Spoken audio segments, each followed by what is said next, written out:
जख्म छड़े सब खुशियूं जख्म छड़े अचु मूं सां मिलण त पोइ मां वञा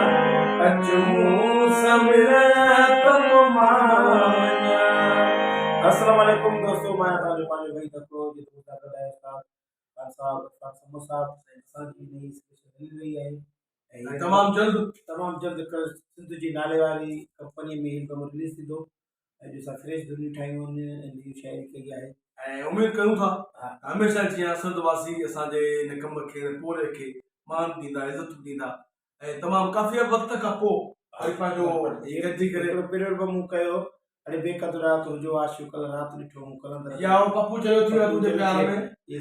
खान साहब समी साहब जूं धुनियूं हाणे जी आहे पर काफ़ी अरसे खां पोइ हिकु दफ़ो ॿीहर वरी इन पैटर्न ते कोन वेठासीं कॾहिं गॾिजी वेही करे पंहिंजे लाइ धुन ठाहियूं। बिल्कुलु फर्स्ट टाइम ठाहियो ऐं हिन एल्बम में सूफ़ी गीत बि आहिनि, उर्दू गीत बि आहे, गीत बि आहे ऐं शराबी गीत बि आहे हिकिड़ो ऐं तमामु दोस्तनि खे वणंदो इंशाअल्लाह ताला तमामु जल्द तव्हांजे साम्हूं एल्बम ज़रूरु बहितरीनु पसंदि ईंदो। तव्हां दुआ में यादि कजो। हिकु सलामत साथ साथ